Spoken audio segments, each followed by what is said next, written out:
Whenever people throw out that tired line, black people are 13% of the population but commit 50% of the deletions, they're not telling the truth. They're repeating a half stat they probably heard from some podcast or talking head. But here's the problem. The FBI's 2019 report they love to quote isn't about convictions. It's about arrest. And an arrest does not mean guilt. But in conservative talking points, those arrests are treated as if every single one equals a conviction. That's dishonest. It's also weaponized and is used to smear black men and paint an entire community as dangerous. So let's flip it. Let's use the same 2019 FBI arrest data, but let's apply it to white men.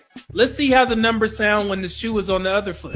In 2019, here's what the FBI's own arrest tables show. 69.8% of grape arrests were white. Almost 7 out of every 10 people arrested for grape were white. 65.8% of arrests for offenses against family and children were white. That means the majority of arrests in categories that involve harming your own family, neglecting your children, or endangering your household came from white people. 61.8% of aggravated assault arrests were white. The majority of violent attacks that get classified as aggravated assault weren't committed by black people. They were white.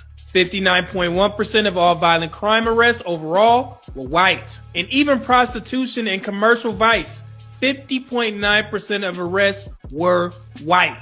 Now, if I use your same logic, the logic people apply to black men when they scream 50% of deletions, I could say, should women and children in America be afraid of white men? Should we warn our daughters that the biggest threat is white men since they dominate arrests in categories like rape, SA, and family offenses? That sounds extreme, doesn't it? It sounds offensive. It sounds like I'm trying to smear every white man in the country. And that's because I would be. But that's exactly what people do when they take these FBI arrest stats, strip away the context, and weaponize them against black men. Because here's the truth. An arrest is not a conviction.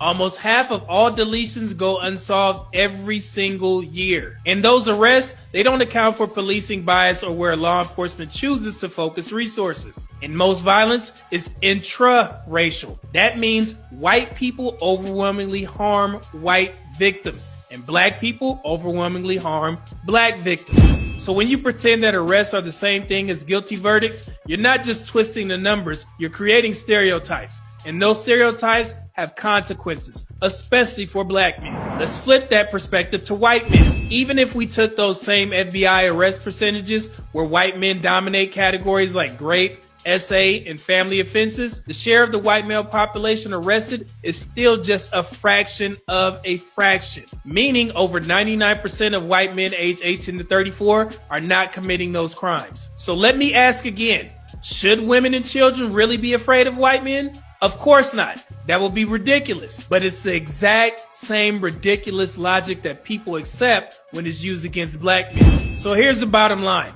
Arrests are not convictions. Half of deletions go unsolved every year. Most violence is intra-racial. If I wanted to smear white men, I could do it with the FBI arrest percentages, and I could make it sound convincing, but it would be wrong. And if it's wrong to do it to white men, then it's just as wrong to do it to black men. Because the 13% versus 50% claim isn't about truth. It's about fear. It's about control. And it's about weaponizing numbers to smear a community that deserves better, especially black men. Peace.